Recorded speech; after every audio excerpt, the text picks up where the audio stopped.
mahal. Sa taos ko palang maligo. Nakapagdamit na ako, mahal. Ito nga pala yung yung baon ko. Ayun o. Na-prepare ko na yung baon ko. Ulam ko nga pala, mahal. Ito. Isda. Yan. Ayan yung ulam ko ngayong gabi. Pagpasok sa trabaho. Kumain na nga pala ako, hindi na kita na-update kanina, kaya tulog ka pa. Nag-uniform mo lang ako, mahal, ha? O, papakitalon muna ako.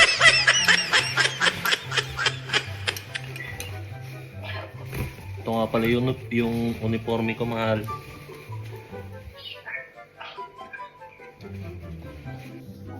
Gusto ko i-update kita lagi para alam mo kung ano yung ginagawa ko.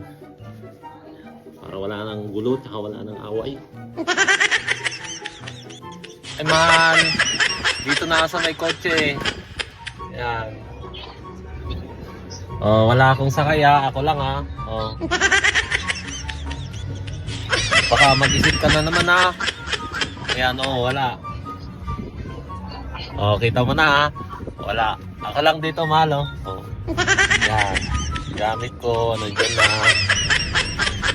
Mahal, alis na ako. Pasok na ako sa trabaho, ha. Update na lang kita mamaya pag nandun na ako. Ay, mahal. Andito na ako sa may port. Yan, magsasapatos lang ako, mahal. Kaya kaka-out ko pa lang sa trabaho, mahal. Dito na ako sa may car park. So, pasensya ka na, mahal. Hindi ako nakapag-update kanina kasi alam mo na wala akong data. Pero, yun nga. Mag-update ako mamaya sa'yo pag uwi ko. Pero ngayon, dito na ako sa car park. So, kumusta ka na dyan, mahal? Kumain ka na? I love you. Ay, mahal. Good morning. Dito na ako sa bahay. Yung bahay namin. Papasok na kami sa bahay. Kasama ko si Rex. Yun. Ay, mahal. Dito na ako sa bahay. Mahal. Pagod. Anong oras na rito sa bahay?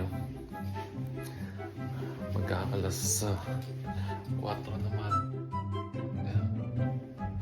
Mag-alas 4 na ng umaga.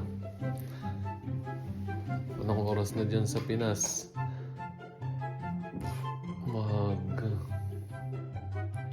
Alas 11 pa lang ata. Mag-alas 11 pa lang ata. So, ahead kami ng 5 hours dito, mahal. Tulog ka na ba? O gising ka pa? Papahinga lang ako, mahal, ha? Tapos maya matutulog na rin ako. Yan. Na-update kita buong 24 hours. So, wala ka nang masasabi. Ingat ka lagi dyan sa Pinas, ha? Miss you, mahal. I love you.